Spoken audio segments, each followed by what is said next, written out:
Student, मैं सौरभ कोहली आपका हार्दिक स्वागत करता हूं अपने यूट्यूब चैनल में। प्यारे बच्चों, आज हम चर्चा करेंगे वर्कशीट नंबर 81 जो कि 9th क्लास की वर्कशीट है सामाजिक विज्ञान के लिए। इतिहास पार्ट 3 में से इसको लिया गया है और डेट है 7 फरवरी 2022। जो भी इस चैनल से नया जुड़ा हो इस चैनल को सब्सक्राइब कर ले और बेल वाले बटन को जरूर प्रेस कर ले ताकि सारी नोटिफिकेशन उस तक जरूर मिल सकें। तो चलिए शुरू करते हैं हम आज की इस कड़ी को। नात्सी विश्व दृष्टिकोण का प्रचार। नात्सी शासन ने मीडिया का बड़ी होशियारी से इस्तेमाल किया। उन्होंने अपने तौर तरीकों को बयान करने के लिए नए शब्द इजाद किए। मतलब इस तरह से वो अपने बड़ी होशियारी से बात करते थे और इस तरह के बयान देते थे कि मीडिया भी उसके चक्कर में आकर क्या करती थी, गुमराह कर देती थी। नात्सियों ने अपने अधिकृत दस्तावेजों में, जो उनके पास उसके अंडर में जो दस्तावेज होते थे, उसमें हत्या या मौत जैसे शब्दों का कभी इस्तेमाल ही नहीं किया। हत्या या मौत जैसे शब्दों का इस्तेमाल इसलिए नहीं किया ताकि उनकी चीज़ें ना पकड़ी जाएं। सामूहिक हत्याओं का विशेष व्यवहार, अंतिम समाधान यहूदियों के संदर्भ में। मतलब हम ये सभी जानते हैं कि जो नाजी थे वो यहूदियों के लिए, मतलब उनका आपस में कितना बैर था। यहूदियों को वो बिल्कुल भी पसंद नहीं करते थे। यहूदियों को उन्होंने कत्लेआम किए, मारा। युद्धजेनिया यानी कि विकलांगों के लिए किया जाने वाला शब्द, चयन और संक्रमण मुक्ति आदि शब्दों का प्रयोग किया। इवैक्यूएशन यानी कि खाली कराना का आशय था लोगों को गैस चैम्बरों में ले जाना। हम ये जानते हैं कि यहूदियों को गैस चैम्बरों में भरकर उन्हें मौत के घाट उतारा हुआ था और जो नाजी प्रमुख थे यानी कि हिटलर, वो यहूदियों को इस तरह ही प्रताड़ित करते थे और मारते थे। गैस चैम्बर को संक्रमण मुक्ति क्षेत्र कहा जाता था। संक्रमण मुक्ति क्षेत्र गैस चैम्बरों को कहा जाता था। गैस चैम्बर स्नानागार जैसे दिखाई देते थे और उनमें नकली फुहारे भी लगे होते थे। नात्सी विचारों को फैलाने के लिए तस्वीरों, फिल्मों, रेडियो, पोस्टरों, आकर्षक नारों और इश्तेहार पर्चों का खूब सहारा लिया जाता था। मतलब किन किन चीज़ों का सहारा लिया जाता था विचारों को फैलाने के लिए? तस्वीरों, फिल्मों, रेडियो, पोस्टरों, आकर्षक नारों और इश्तेहारी पर्चों का सहारा लिया जाता था ताकि पोस्टरों में जर्मनी के दुश्मनों को खास छवियां दिखाई जाती थी, उनका मजाक उड़ाया जाता था, उन्हें अपमानित किया जाता था, उन्हें शैतान के रूप में पेश किया जाता था। समाजवादियों और उदारवादियों को कमजोर और पथभ्रष्ट तत्वों के रूप में प्रस्तुत किया जाता था। उन्हें विदेशी एजेंट कहकर बदनाम किया जाता था। किनको?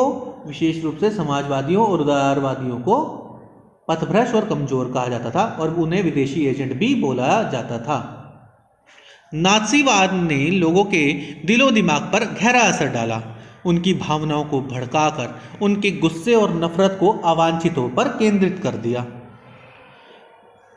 अब आगे देखेंगे कि नात्सीवाद पर आम लोगों की प्रतिक्रिया। बहुत सारे लोग नात्सी शब्द भंडार और धुआंधार प्रचार का शिकार हो गए।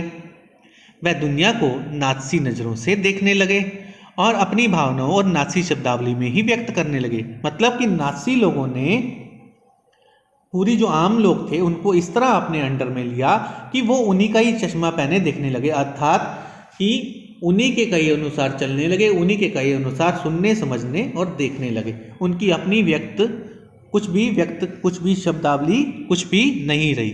उन्हें पक्का विश्वास था कि नात्सीवाद ही देश को तरक्की के रास्ते पर लेकर जाएगा, यह व्यवस्था सबका कल्याण करेगी। लेकिन बहुत सारे लोगों ने नात्सीवाद का जमकर विरोध किया।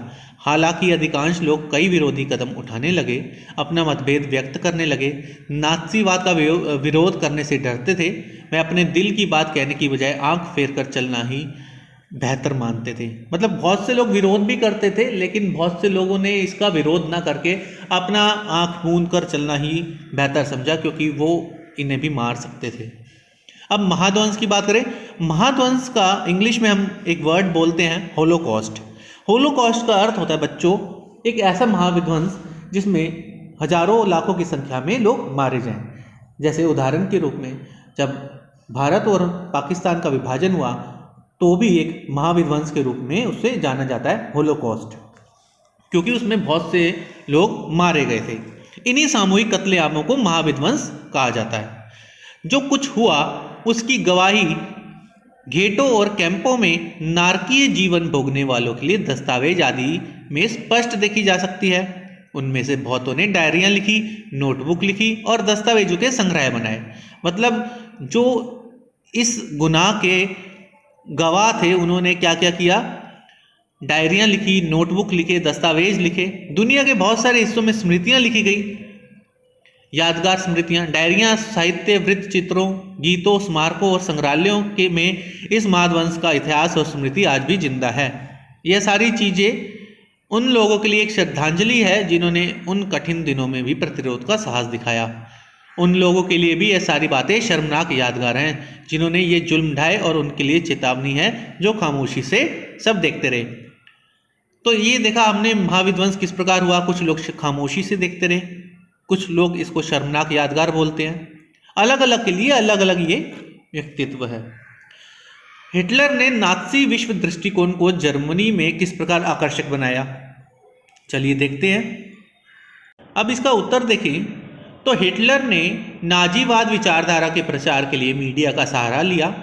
नाजीवाद विचारधारा के प्रचार प्रसार के लिए भ्रामक शब्दों का प्रयोग किया, जैसे विशेष व्यवहार, अंतिम समाधान इत्यादि।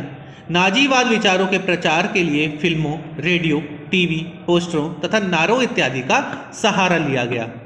आगे हम देखें, नाजीवाद विचारधारा के विरोधियों का विदेशी एजेंट कहकर मजाक उड़ाया जाता था। नाजीवाद विचारधारा का समर्थन ना करने वालों को देश विरोधी बताया जाता था। सेकंड क्वेश्चन देखें, माधवंश का अर्थ नाजियों के लिए और यहूदियों के लिए किस प्रकार भिन्न था। जैसे कि हमने चर्चा की थी, माधवंश यानी कि होलोकॉस्ट का अर्थ नाजियों के लिए तो डिफरेंस था और यहूदियों के लिए किस प्रकार भिन्न था, उसकी चर्चा अब हम करते हैं दोबारा। नाजियों के लिए महाविध्वंस का अर्थ था अवांछितों से छुटकारा, जिसको फाइनल सॉल्यूशन कहा जाता है। यहूदियों के लिए महाविध्वंस कभी ना खत्म होने वाली यातना थी, जिसमें उनका काम धंधा, उनके घर सब बर्बाद हो गए और लाखों लोगों को अपनी जान से हाथ धोना पड़ा।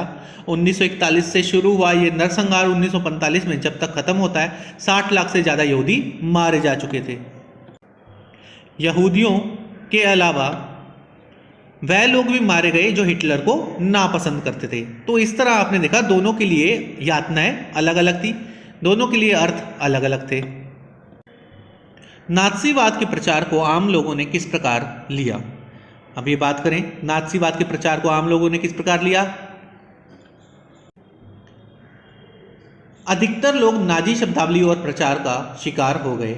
उन्हें विश्वास था कि नाजीवाद ही उनके देश के लिए सबसे बेहतर विकल्प है, क्योंकि हमने पढ़ा था कि इस तरह लोग उनके कहे हुए शब्दों, उनके प्रचार में हावी हो गए थे। उन्हीं की बोली, उन्हीं की भाषा बोल रहे थे। दूसरे समूह उन लोगों का था जिन्होंने नाजीवाद का जमकर विरोध किया। एक तीसरा समूह उन लोगों का था जो खामोशी से सब कुछ देखते रहे तथा विरोध करने से डरते थे, क्योंकि उन पर भी इसका अत्याचार ना हो। कल्पना कीजिए कि आप जर्मनी के किसी स्कूल के विद्यार्थी हैं। स्कूल में आप बहुत सारे यहूदी दोस्त हैं आपका मानना है कि यहूदी खराब नहीं होते। ऐसे में आप अपने पिता से क्या कहेंगे, इस बारे में एक अनुच्छेद लिखिए। तो आप ये अपने बनाकर भी लिख सकते हैं, और अगर नहीं बना सकते तो आपके लिए ये है उत्तर। आज स्कूल में मन नहीं लगा, पता नहीं क्यों, अच्छा नहीं लग रहा था। कुछ दोस्त बात कर रहे थे कि यहूदियों को देश से निकाला जाएगा। ऐसा ही कुछ मजाक भरा लहजा मेरे टीचर का था। अब तो स्कूल में नई किताबें भी आ गई हैं और उन किताबों में भी लिखा है यहूदी अच्छे नहीं होते। हमें रटाया जा रहा है कि यहूदी हमारे शत्रु हैं। हमें समझाया जा रहा है कि देश की बर्बादी का कारण यहूदी हैं। लेकिन मुझे तो ऐसा कभी नहीं लगता। कोई भी धर्म अच्छा या बुरा नहीं होता।